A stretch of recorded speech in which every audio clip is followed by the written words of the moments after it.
Hi, good morning. ഇത് നായ അനിൽകുമാറേട്ടാ, good morning. പിന്നെ ഞാനിത് എണ്ണക്കടി വാങ്ങി വരികയാണ്. അനിൽകുമാറേട്ടനെ ഞാൻ എടുത്തു പറഞ്ഞത് എന്താണെന്ന് വെച്ചാൽ, പുള്ളി എൻ്റെ എല്ലാ വീഡിയോസിനും എനിക്ക് കൃത്യമായിട്ട് തിരിച്ച് റിപ്ലൈ തരാറുണ്ട്.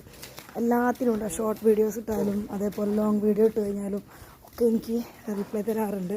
അതുകൊണ്ടാണ് അനിൽകുമാറേട്ടൻ്റെ പേര് ഞാൻ എടുത്ത് പറഞ്ഞത് കേട്ടോ. അപ്പോൾ ഞാൻ ഇത് കടി തീർന്നു. ഇത്തിരി നേരം വൈകി. 7 മണിയായിട്ട് ഞാൻ അവിടെ നിന്ന് ഇങ്ങോട്ട് പോകാൻ പറ്റും. 7:10 ആയി. ശരിക്കും 6:45 വരികയാണെങ്കിൽ എൻ്റെ ഒരു ടൈം കറക്റ്റാകും. എനിക്ക് 7 മണിക്ക് 7:10 ആകുമ്പോൾ ചായ കൊടുക്കാനുണ്ട്. അപ്പോൾ അതൊരു 5 മിനിറ്റ് 10 മിനിറ്റൊക്കെ ലേറ്റാകും. കുഴപ്പമില്ല. എന്നാലും പിന്നെ വേറെ എന്താ പറയുക, മങ്കി ക്യാപ്പിൻ്റെ കാര്യം എന്താണെന്ന് അറിയാം. ഞാൻ പറഞ്ഞു, ഞാൻ ആദ്യം സ്ഥിരം ഞാൻ മങ്കി ക്യാപ്പൊക്കെ ഉപയോഗിച്ചിരുന്നു. അതിനെ ഞാൻ തൊപ്പിയെന്ന് പറഞ്ഞു കേട്ടോ.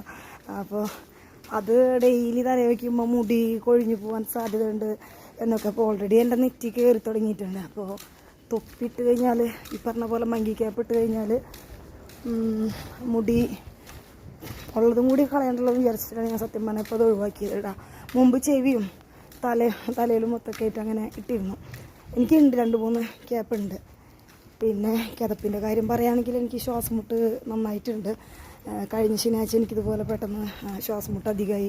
മാർക്കറ്റിൽ നിന്ന് ചായ കംപ്ലീറ്റ് എനിക്ക് വിറ്റ് തീർക്കാൻ പറ്റിയില്ല. ബാക്കി പകുതി വിറ്റു, പകുതി കൊണ്ട് കളയുക ചെയ്തത്. ഇവിടുന്ന് ശ്വാസം മുട്ട് അധികമായി. അങ്ങനെ മരുന്നും തീർന്നിരിക്കുകയായിരുന്നു. പോണ പോക്ക് മരുന്നൊക്കെ വാങ്ങി 2-3 പഫൊക്കെ വലിച്ച് ഒന്ന് ശ്വാസം നേരെ ആയപ്പോഴാണ് വീട്ടിൽ പോയത്.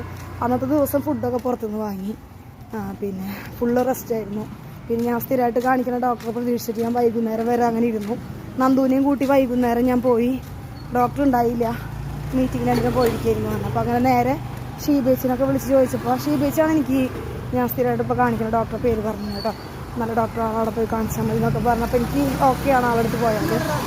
ഇവിടെ ബീച്ച് ആസ്പത്രിയിൽ ഇരിക്കുന്ന ഡോക്ടറാണ്. അപ്പോൾ പുള്ളി വീട്ടിൽ വൈകുന്നേരം ഉണ്ടാവുക, വൈകിട്ടേ കാണിക്കാൻ പറ്റുള്ളൂ. അപ്പോൾ അങ്ങനെ ഷീബേച്ചി പറഞ്ഞപ്പോൾ ഞാൻ പിന്നെ അങ്ങനെ ചെസ്റ്റിൽ കൊണ്ടുപോയി കാണിച്ചു ടൗണിൽ. അതിന് തൊട്ടും വയ്യായിരുന്നു. നിൽക്കാനോ ഇരിക്കാനോ ഒന്ന് ചിരിക്കാനോ ഒന്നും മര്യാദയ്ക്ക് ശ്വാസം വിടാനൊന്നും പറ്റില്ലായിരുന്നു. പിന്നെ പൈസയ്ക്കും ബുദ്ധിമുട്ടായിരുന്നു. അങ്ങനെ 2 ആൾ പൈസ തന്നിട്ടാണ് ഞാൻ ഹോസ്പിറ്റലിൽ പോയത്. അന്ന് പോയിട്ട് ഇഞ്ചക്ഷൻ എടുത്തു, ബ്ലഡ് ടെസ്റ്റ് ചെയ്തു. ബ്ലഡ് ടെസ്റ്റ് ചെയ്തതിൽ കൗണ്ട് കൂടുതലായിരുന്നു, 14,000 ഉണ്ട്. അഡ്മിറ്റ് ആവാനൊക്കെ പറഞ്ഞതായിരുന്നു. പക്ഷേ ഞാൻ വീട്ടിൽ വേറെ ആരില്ല എന്നൊക്കെ പറഞ്ഞ് അങ്ങനെ പോന്നു. പിന്നെ മെഡിസിൻ വാങ്ങി നെബിലൈസ് ചെയ്തു. പിന്നെ പിറ്റേ ദിവസം ഞായറാഴ്ചയല്ലേ ഇരുന്നേ. അപ്പോൾ ഫസ്റ്റും കൂടി ആയപ്പോൾ ഓക്കെ ആയി. ഇപ്പം ഞാൻ ഓക്കെ ആണ്. പക്ഷെ മരുന്ന്